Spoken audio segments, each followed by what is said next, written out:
WGN Investigates follow-up tonight.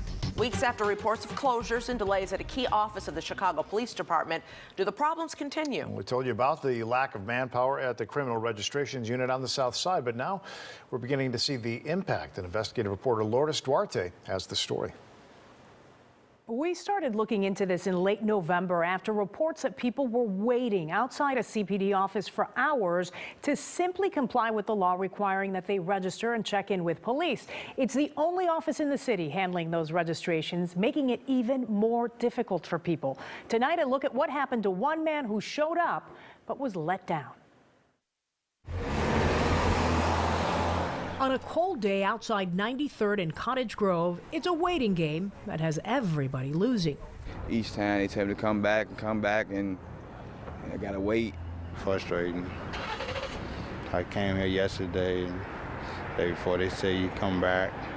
48-year-old Kenneth Baker has a record with police, arrested before for sex offenses and several times for failing to register with authorities.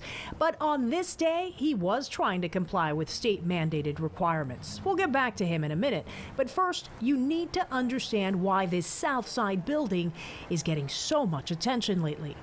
Something I will take up with the superintendent and deal with that to make sure that they're able to comply with the law and that we're doing what we need to do to make sure that they have the ability to register. This is the Chicago Police Department's Criminal Registrations Unit.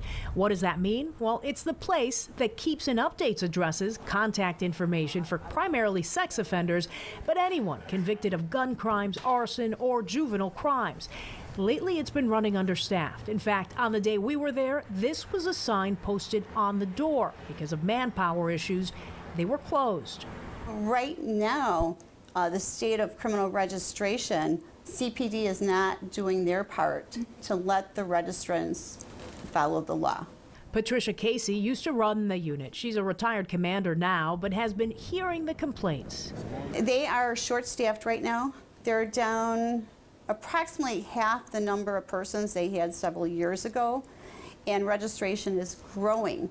When we asked, CPD couldn't provide us with data on how many people the unit has turned away or how far behind they are on registrations. But the department acknowledged that it is an issue. As a whole, CPD continues to struggle with a decline in officers.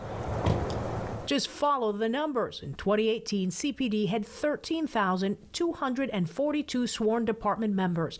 By 2022, there were 11,630, down nearly 2,000 members. As CPD investigates crimes, Casey says that particular unit becomes instrumental in helping police keep tabs on people who could pose a danger, since recidivism rates nationwide, according to the federal government, top 68% within 3 years of release. If you have persons being turned away, that's problematic. I worry that registrants are going to say, I've had enough, and they're not going to comply with the law.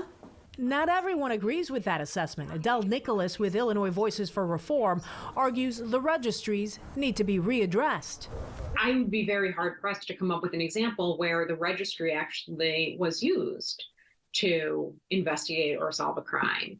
There is a push to either reduce or eliminate them, but unless that happens, Kenneth Baker has to abide by them. Which brings us back to his story. I'm trying to make a living for myself. You know, I gotta keep coming back and forth, and it's hard. 3 days after our cameras found him waiting in line outside the CPD unit, Baker was stopped by police for riding his bike on the sidewalk outside his South Side home. He was arrested for violating the sex offender registration, the same registration he was trying to update but couldn't because the office was closed.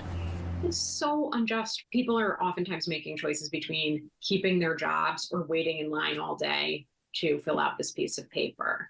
And I'm sure that Mr. Baker is not alone.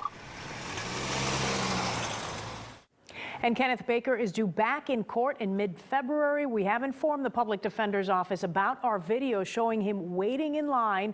Meanwhile, the Chicago Police Department says it is still in the process of strengthening the Criminal Registrations Unit. I'm Lourdes Duarte for WGN Investigates.